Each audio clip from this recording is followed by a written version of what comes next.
1 aos Coríntios, capítulo 14, de 1 até 25.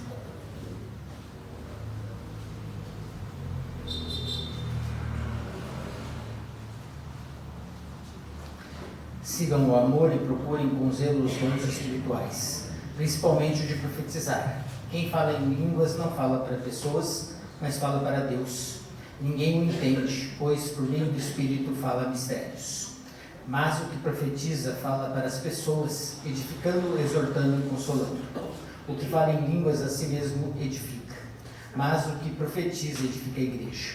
Eu quero que vocês falem em línguas, mas muito mais que profetizem, pois quem profetiza é superior ao que fala em línguas, a não ser que as interprete, para que a igreja receba edificação. E agora, irmãos, se eu for até aí falando em línguas, que proveito vocês terão se eu falarem por meio de revelação, de conhecimento, de profecia ou de doutrina? É assim como instrumentos inanimados, como a flauta ou a harpa, que emitem sons. Se não emitirem sons bem distintos, como se poderá reconhecer o que se toca na flauta ou na harpa?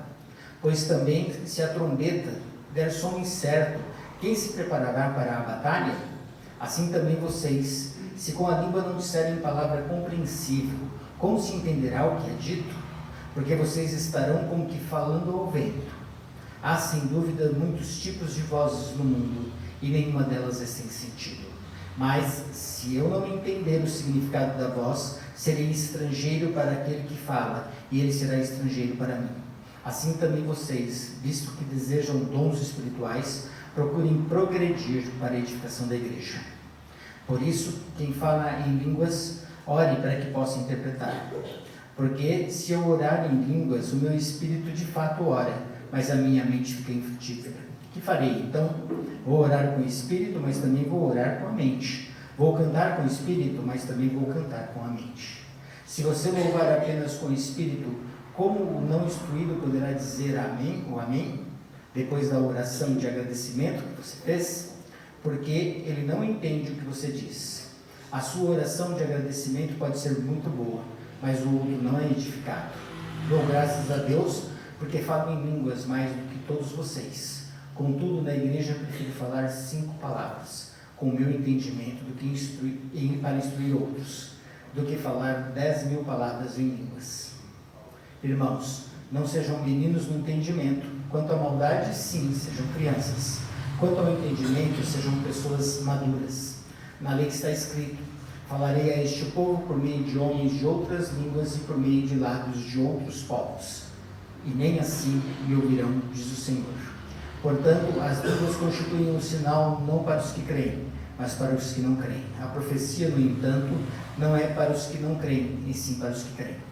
Assim, se toda a igreja se reunir no mesmo lugar e todos se puserem a falar em línguas, no caso de entrarem pessoas não instruídas ou não crentes, será que não vão dizer que vocês estão loucos? Porém, se todos profetizarem e entrar ali um não crente ou um não instruído, ele será convencido por todos e julgado por todos. Os segredos que ele tem no coração se tornarão manifestos, e assim, prostrando-se com o rosto em terra, adorará a Deus, testemunhando que Deus está, de fato, no meio de vocês. Senhor Jesus, uma vez mais, em sua presença agradecemos a palavra inspirada, sabemos que ela é quem fala, direciona, muda e salva.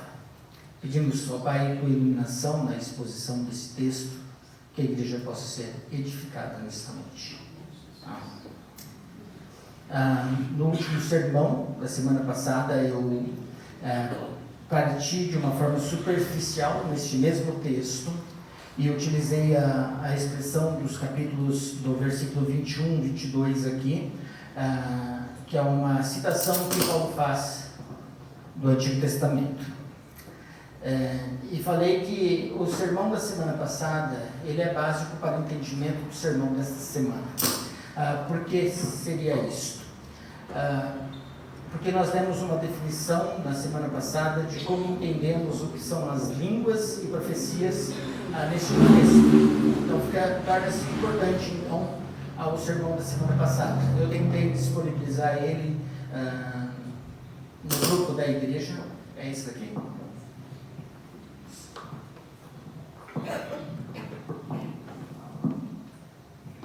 Eu tentei disponibilizar. Mudou o locutor. Tem outra pessoa. Eu tentei disponibilizá-lo para vocês, porém os meus parcos recursos lá não permitiu. E hoje eu passei para o pastor Guilherme, e o César vai disponibilizar o sermão da semana passada e desta semana no site da igreja e nos outros meios que nós temos aí. O que a gente precisa só saber da semana passada é que a minha base para hoje é dom de línguas. As línguas descritas nesse texto de hoje não é uma língua estranha, mas é uma língua estrangeira, um idioma em que o locutor, aquele que fala, não conhece, e Deus lhe dá o privilégio então de falar uma língua que ele não precisou estudar e se preparar para isso. Então, línguas estranhas, na minha interpretação, são línguas estrangeiras. Profecia, o dom de profetizar no Novo Testamento, é a habilidade que dada por Deus para que o profeta revelasse uma verdade, ou mesmo uma nova verdade, mas sempre baseada nos oráculos de Deus, nos ensinos de Jesus e nos ensinos dos apóstolos. Nós temos, eu tratei disso no sermão passado, 2 predições só pelo profeta Ágabo, que influenciaram bastante medidas estratégicas tomadas por Paulo para a proclamação do Evangelho. Então são exceções, são pontuais, num período de tempo em que a igreja era nascente. Então, hoje, nosso entendimento aqui, dom de línguas, línguas estrangeiras, vozes que tem no mundo, e profecia, uma iluminação especial dada por Deus, utilizada na igreja iniciante, onde eles ainda não tinham o acesso às escrituras sagradas e precisavam conhecer verdades para edificação, conforto, consolo. Então, é neste sentido, hoje que eu trabalho o texto completo. Exceto que não vou tratar mais os versículos 21 e 22, questão do sermão da semana passada. E o texto presente, eu entendo que ele tem que ser entendido no contexto que a gente vem estudando. Então, capítulos 12, 13 e 14 tratam do mesmo assunto, dons. Então, Paulo vem trabalhando uma série de argumentações, e eu não posso ficar distante também do contexto geral da carta de Corinto. A carta de Paulo aos Coríntios foi escrita para uma igreja que estava em processo de divisão constante. Era uma igreja dividida. E ele procurava então a unidade desta igreja. E como eu disse, ela se dividia por qualquer motivo. Então o que Paulo está fazendo na carta toda é procurar resolver esse problema de divisão. E para Paulo, a maneira de resolver esse problema de divisão seria a aplicação do amor. Então, e esse texto do amor está bem no meio deste contexto de dons.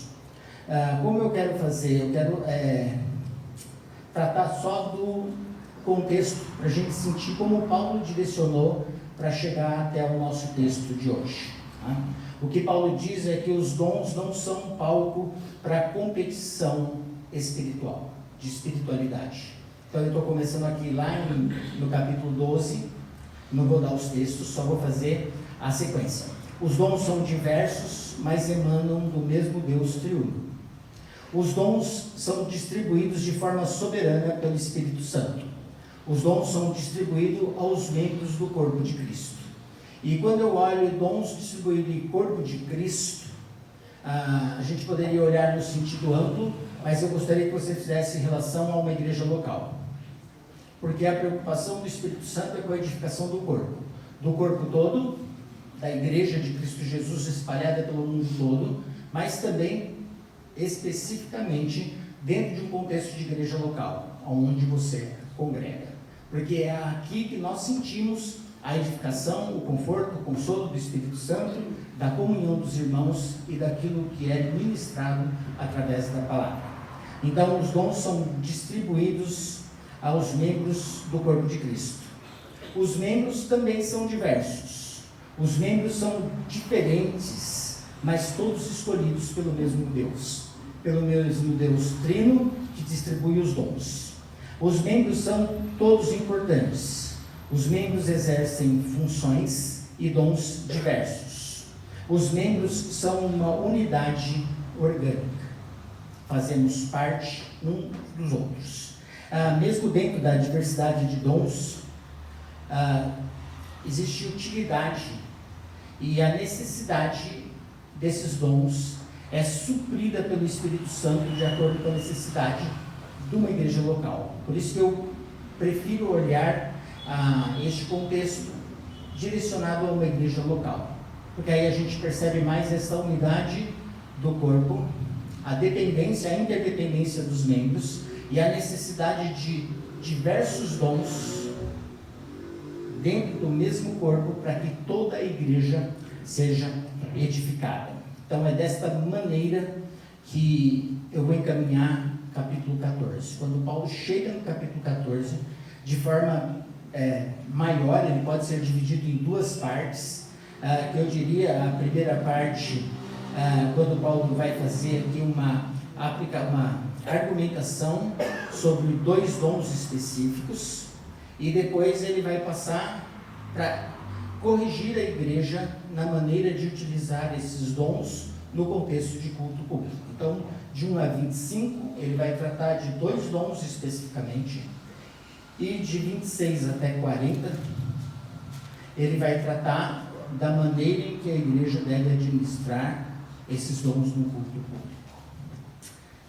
Olhando primeiro para esses dois dons que Paulo vai trazer, eu queria que você voltasse só um pouquinho naquela lista que nós temos um pouquinho para trás aqui no capítulo 12, a lista que Paulo dá de dons, versículos 27 e 28, porque ele vai tratar especificamente de dois dons, dom de línguas e dom de profecia. E quando ele faz esta ordem, lá no 12, 27, ora, vocês são o corpo de Cristo, individualmente membros deste corpo.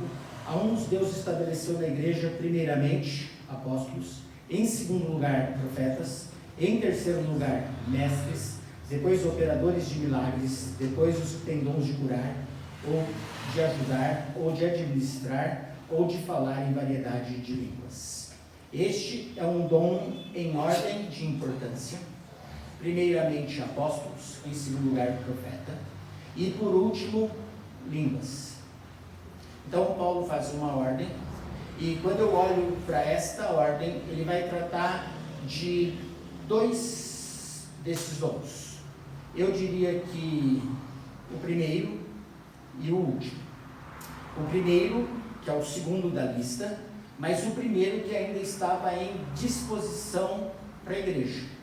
A igreja ainda tinha disponibilidade de acesso ao dom de profecia, porque o dom de apostolado já havia se encerrado.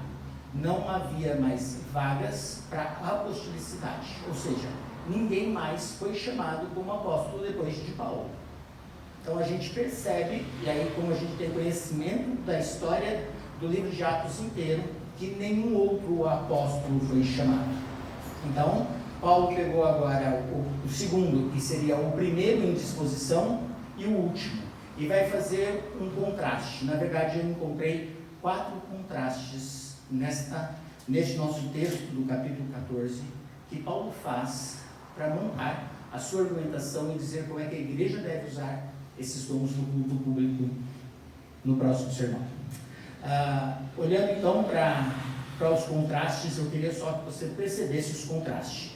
Contraste entre línguas e profecia, contraste entre línguas estrangeiras e línguas conhecidas, o contraste entre línguas sem interpretações e línguas com interpretação, e o contraste entre a loucura e a sanidade.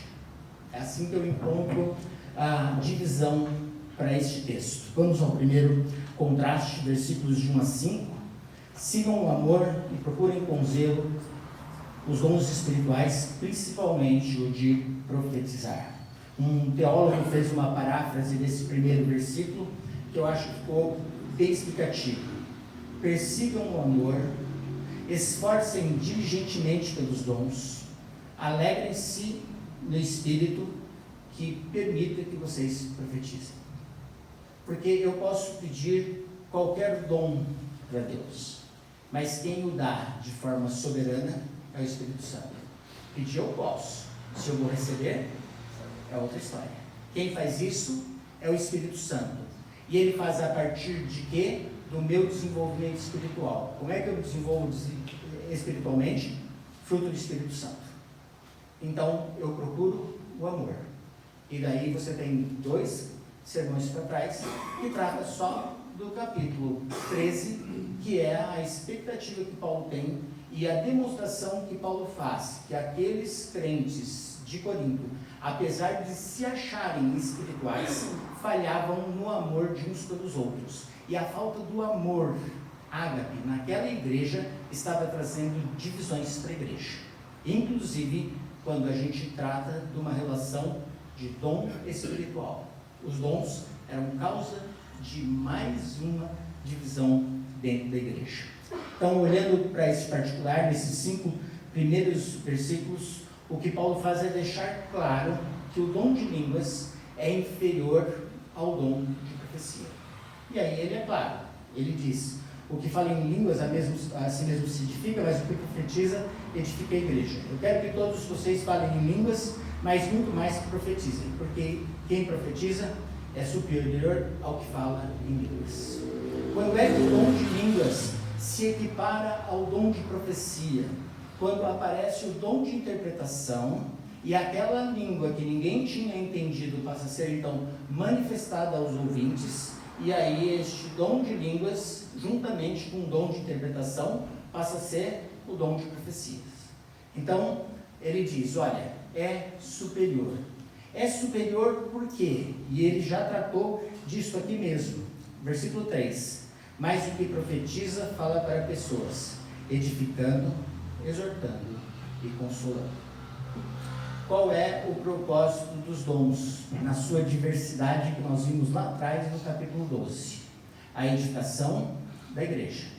O propósito dos dons não é o engrandecimento pessoal de ninguém, mas é que a igreja seja alimentada, edificada, confortada, consolada, exortada, a que todos cheguem à plenitude do conhecimento do varão perfeito, que é Cristo.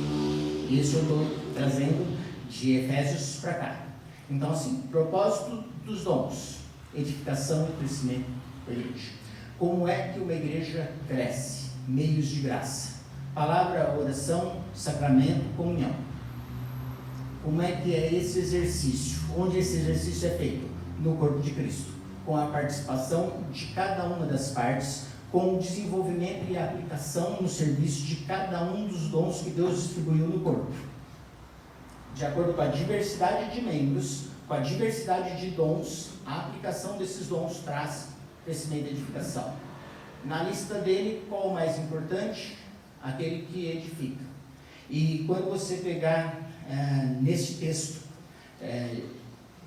do capítulo 14, palavras como edificação, ensino, instrução, elas devem aparecer pelo menos umas 14 vezes.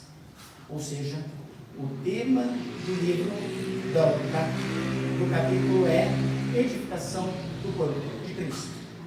Por isso que antes ele explicou como os dons vêm, para que servem, o que é a igreja e como ela se relaciona. A igreja deve se amar, é um exercício prático da igreja. Nós precisamos de amadurecimento e a edificação é feita através dos dons, principalmente do dom que traz ensino, com a propriedade de ensino. Tá? Este é o nosso contexto. É claro que esse texto tem uma palavra polêmica que eu não poderia pular, e ela está no versículo 2. Pois quem fala em línguas não fala para pessoas, mas fala para Deus. Ninguém o entende, pois por meio do Espírito fala mistérios. E aí, esta é uma palavra que acaba trazendo sim mais polêmica, no contexto de discussão, o que são esses mistérios? O primeiro problema é que a palavra mistério para nós brasileiros, no português, ela traz todo um conceito e um contexto mais místico. Alguma coisa que é misteriosa, né? Que assim, que ninguém sabe. E ela aparece no Novo Testamento pelo menos 28 vezes, mas 27 vezes além dessa. Em 24 vezes, ela faz referência ao reino de Deus, ou faz referência ao plano redentivo de Deus que alcançou os gentios. E aí, todas as vezes, não como um mistério, mas como alguma coisa a ser revelada ou que foi revelada. Na palavra, nos textos, ela já está revelada. Então, a maior parte dos usos da palavra mistério foi mais no sentido não de ocultismo místico, mas no sentido de alguma coisa revelada. E cá entre nós, cristianismo não é uma religião de mistérios, e sim de revelações, de um Deus que escolheu se revelar para o homem que ele criou. Então eu preciso olhar todo esse contexto e não tentar fazer com que essa palavra fique mística. O que Paulo está falando é, se é mistério, não é sabido ou não está revelado. Então, quem fala e não tem interpretação, na verdade ele não sabe o que está falando, mas Deus sabe. Para ele é mistério. Para quem ouve também é mistério. Se não houver nenhuma interpretação, se torna inútil. Porque o importante e o bom é que este dom seja seguido de interpretação e se torne profecia, ensino, exortação e edificação da igreja. Então, mesmo que eu falasse alguma palavra e não tivesse a interpretação, eu saberia até que Deus está me dando o dom, mas que também não me traria nada mais importante ou nada superior como o dom da profecia. E nós vamos ver mais para frente como Paulo vai tratar aqui. O que acabo olhando é que logo depois que ele fala, que a pessoa fala em mistérios, ele usa mas. Então ele faz um novo contraste. Se você fala e não entende o que você está falando, é mistério. Deus conhece todas as coisas e você não precisa falar nenhum mistério para Deus, porque nada precisa ser revelado para Deus, porque Ele é conhecedor de toda a ciência e todos os mistérios. Isso já é tratado no capítulo 13. Aí Paulo diz assim, mas o que profetiza fala para as pessoas, cumprindo o propósito do dom espiritual, edificando, exortando e consolando. Ele coloca então um contraste. Qual é o preferível e o que é importante para a igreja? Um dom que edifique. Então, sempre focado na questão de ensino para o desenvolvimento da igreja. Segundo contraste, está aí nos versículos de 6 até 12, e esse é um contraste que eu gasto um pouco mais de tempo, porque novamente Paulo vai mostrar a inutilidade do dom de línguas para a igreja. Assim, ele é um dom dado pelo Espírito Santo, ele é inferior aos outros dons e ele precisa de uma necessidade. Todo dom é dom espiritual, mas Paulo faz uma relação de importância, de utilidade para a edificação. Aí ele diz, agora irmãos, se eu fosse até aí falando em línguas, que proveito vocês terão, se eu não falar por meio de revelação, de conhecimento, de profecia ou de doutrina? É assim como instrumentos inanimados. E aí ele vai usar dois exemplos simples a gente entender. Uma orquestra totalmente desafinada, que a gente não consegue entender o que essa orquestra toca. O segundo exemplo é o exemplo da trombeta, num campo militar. Hoje tem radinho, né? Câmbio, né? Fica mais fácil. Mas naqueles tempos, os toques, num momento de guerra, eram feitos por um trompetista. E se o trompetista errasse o toque, em vez de dar o toque de recolher, desse o toque de atacar, ele podia levar todo um exército à morte. Então, o trompetista era alguém extremamente importante num processo militar de guerra. E se ele der o som incerto, ninguém saberia o que fazer. O que Paulo então está deixando claro é: eu preciso emitir sons que tragam clareza, que sejam todos entendidos e que as pessoas possam fazer bom uso disso. O versículo 10 e 11 deixa aqui um pouco claro um apoio ao nosso posicionamento de quando Paulo fala em línguas estranhas, são línguas estrangeiras. 10 e 11: há sem dúvidas muitos tipos de vozes no mundo, nenhuma delas sem sentido. Mas se eu não entender o significado da voz, serei estrangeiro para aquele que fala, e ele será estrangeiro para mim. Fechando um terceiro exemplo. Eu penso aqui que um russo e um iraquiano se encontram no aeroporto. E um começa a conversar com o outro. O russo não conhece iraquiano, a língua árabe, e o iraquiano não conhece a língua russa. Eles podem falar quanto tempo? Horas, sem se entender. E eu pego um exemplo mais perto, falando em português mesmo, minha falecida sogra e o falecido pediatra da Raquel. Então, você imagina que ele foi pediatra da Raquel há quase 60 anos atrás, né? Então, já 2 velhinhos, e a gente ia para consulta com os nossos filhos, aí sentava lá, esqueci o nome do doutor? Dr. Ramírez. Dr. Ramírez falava uma coisa, minha sogra respondia a outra.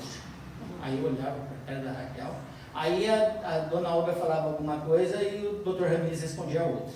Então um não ouvia e o outro também não ouvia, e aí a comunicação era espantosa, ninguém se entendia. O que Paulo está usando é essa imagem aqui. Tem 2 pessoas falando, mas elas simplesmente não se entendem.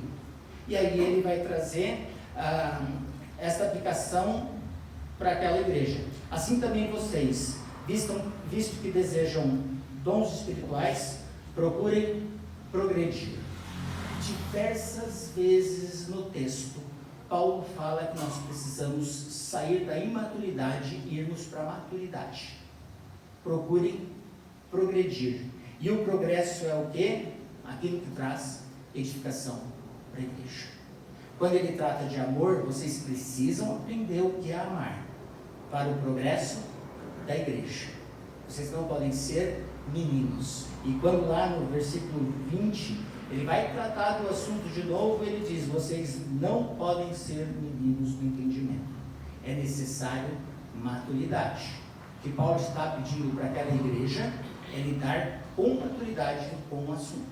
É isso que ele pede em todos os momentos, quando está fazendo exposição do uso de dons. Ou seja, havia uma imaturidade naquela igreja. Procurem progredir, procurem crescer.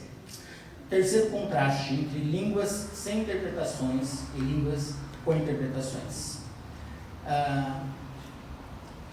A questão que eu fiquei mais atento aqui é que Paulo diz o seguinte: eu prefiro falar 5 palavras com o meu entendimento para instruir os outros do que falar 10.000 palavras em línguas. E eu tentei fazer um comparativo. É eu pensar em 1 ponto e 10 metros, que é quase o tamanho dessa igreja. Essa igreja tem 8. É eu pensar em esperar sentado em algum lugar alguém 5 minutos ou esperar por 3 dias. Essa comparação que ele está fazendo. Então ele sai de um absurdo, de uma coisa muito pequena para um contexto muito longe. 5 milímetros ou 10 metros, 5 minutos ou dias. É incomparável o contraste que ele faz. Então, o que ele está me mostrando? O que é extremamente importante quando eu coloco as duas coisas: falar 5 palavras ou falar 10.000. E aí eu tentei fazer algumas pesquisas, não encontrei, e aí eu fiz uma conta louca. Eu contei as palavras de uma página da minha Bíblia. Numa página cabem 400 palavras, nesse texto de Paulo. A carta de Paulo aos Coríntios tem 25 páginas. 400 vezes 25, 10.000. Se eu fosse resumir, impossível, mas de alguma forma, a carta inteira de Corinto, Paulo diria aos coríntios: aprendam a se amar mutuamente. Resumindo, ele acharia isso mais importante do que se ele tivesse escrito o livro inteiro de Corinto, numa língua em que aqueles crentes não entendessem nada. Palavras jogadas ao vento. É isso que ele tratou, a maneira como ele tratou o dom de línguas.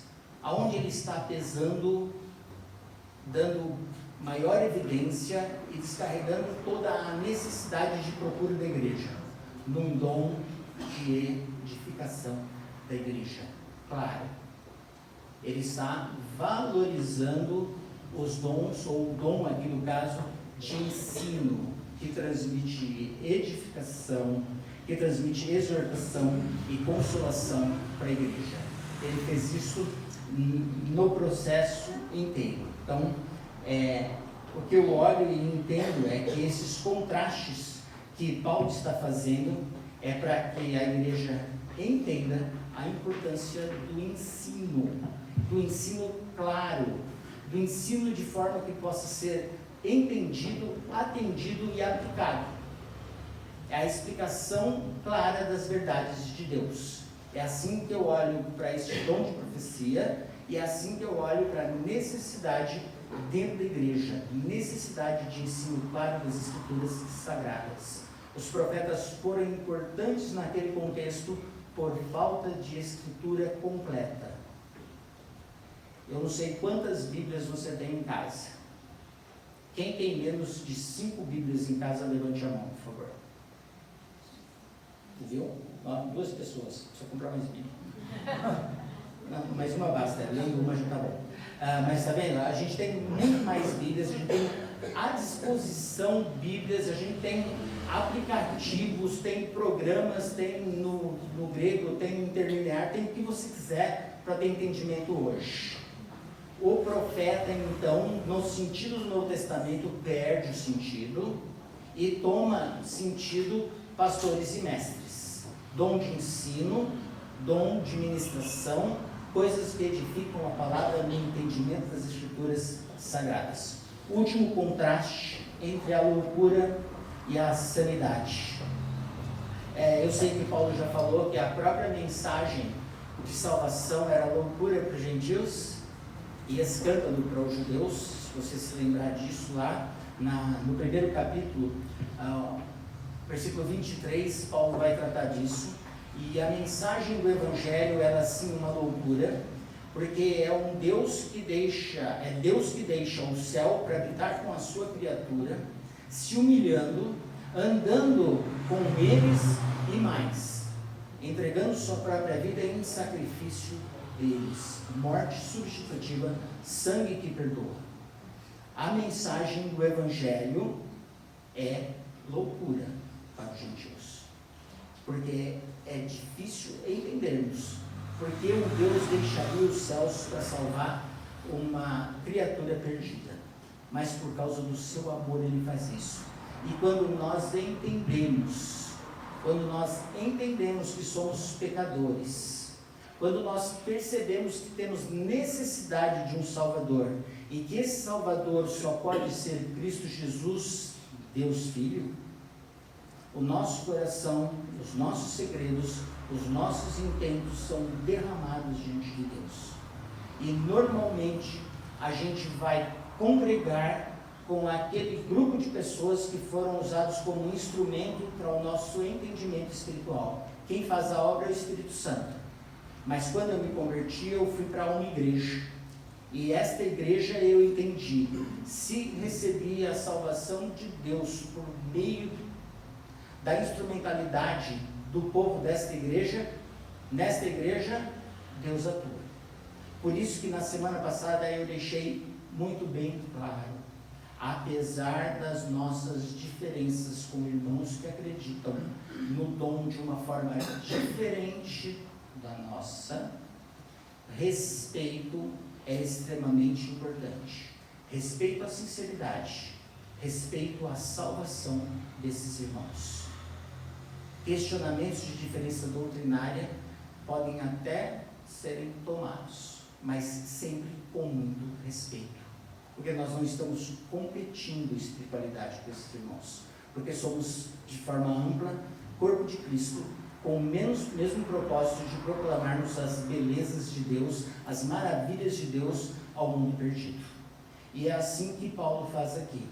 E ironicamente, e infelizmente, tristemente irônico, olharmos às vezes o YouTube, ou até mesmo algumas igrejas que professam fé em Cristo Jesus, com coisas que se equiparam a isso que Paulo disse há muito tempo atrás.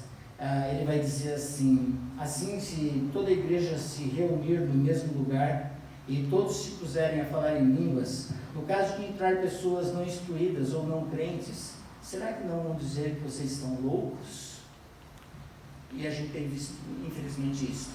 E olhamos no YouTube como motivo de chacota.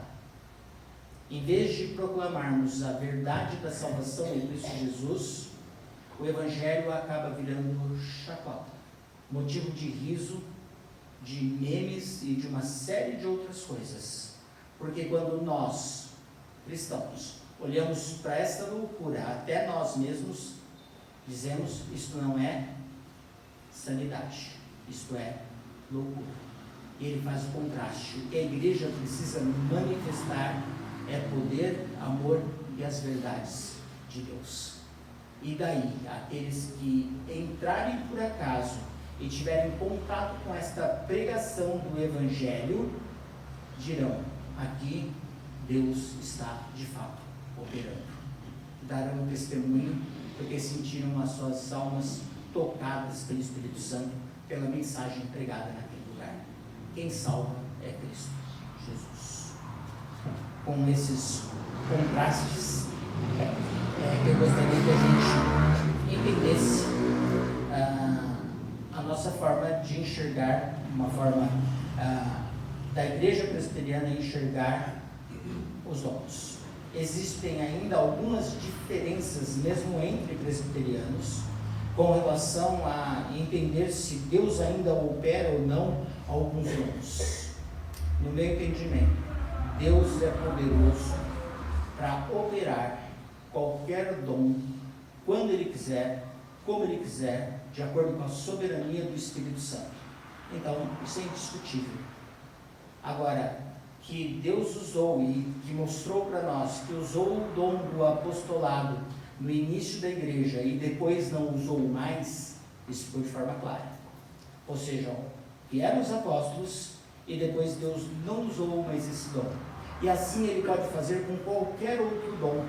E a diversidade, as listas de Paulo, elas não são exaustivas. Deus pode fazer ou criar ou administrar a igreja com dons da forma que Ele aprouver. E é isso que nós precisamos entender. Então, assim, precisa de mudanças, de dinamismo nas listas dos dons? Precisa. Deus pode criar dons novos.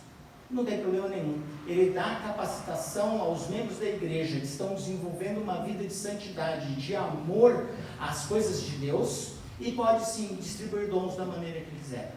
Ele pode usar o dom de línguas? Pode usar. Quando e como ele quiser. O que hoje, conversando com o pastor Guilherme, eu falei assim, que só nos é estranho é de que o Charaba ou Arquimedes, que estão indo para territórios com uma língua completamente, ou que estão em territórios de língua completamente diferente, eles têm que estudar. Deus podia ser mais prático, então. Poderia indistintamente, nas nossas ou em outras igrejas, distribuir esse dom, mesmo em igrejas que acreditam no dom de língua. Mas muitos dos nossos irmãos de outras igrejas também precisam estudar e aprender novas línguas para poder proclamar o Evangelho em outras nações, em nações não alcançadas. Mas se Deus quiser usar o dom, Ele pode usar, porque para Ele nenhum dom está fechado. Mas a gente percebe no processo de Novo Testamento que alguns dons acabaram entrando em desuso e outros dons vão entrar em uso. E daí eu olho para o dom de profecia, que também acaba ficando, e hoje tendo a palavra de Deus escrita, nós precisamos de dom de ensino e dom de mestre. Este é um novo contexto de dons para edificação, exortação e consolo, conforto da igreja. Quando eu olho até mesmo para Atos 2, foi maravilhosa a atuação, o dom foi distribuído, depois ele aparece, surge não no mesmo modelo e nem no mesmo propósito, em outras 3 vezes no livro de Atos, e depois a gente não tem mais menção deste uso por Deus. Ele foi um dom extremamente importante na abertura da igreja, no nascedouro da igreja. Depois, os cristãos que ouviram a mensagem na sua própria língua materna é que foram os instrumentos para proclamar este maravilhoso Evangelho de Cristo Jesus. Por isso, Deus continua sendo poderoso, soberano, para fazer o que quer e como quer. Cabe a nós desenvolvermos a nossa salvação, entendermos e discernirmos o que é viver como corpo de Cristo, procurar harmonia, crescimento e edificação uns dos outros.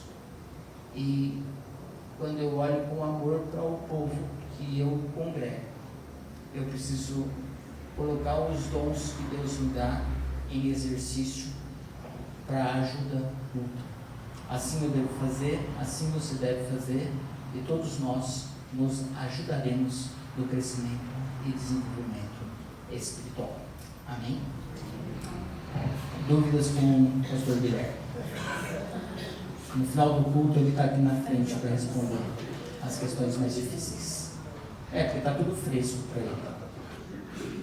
Para mim já está muito tempo atrás. Vamos orar uma vez mais e eu passo a palavra ao pastor Guilherme para participarmos da ceia do Senhor. Senhor nosso Deus e Pai, Senhor, nós te agradecemos esses momentos que temos a oportunidade de adorá-lo em comunhão com os irmãos, olhando ao Pai uns para os outros, sabemos que fomos salvos pelo mesmo sangue precioso de Cristo Jesus. Ajuda-nos, ó Pai, a desenvolver o conhecimento das Escrituras Sagradas, fazermos aplicações corretas e pedindo a Tua bênção, ó Pai, sobre a igreja local e sobre todas as igrejas de todos os irmãos, quer creiam ou não, da mesma maneira que nós, mas que eles também possam ser proclamadores da verdade do Evangelho, que eles possam manifestar as maravilhas de Deus ao mundo e que pessoas se rendam a Cristo Jesus, que Tu possas usá-los e usar-nos. É o que pedimos em nome de Jesus. Amém.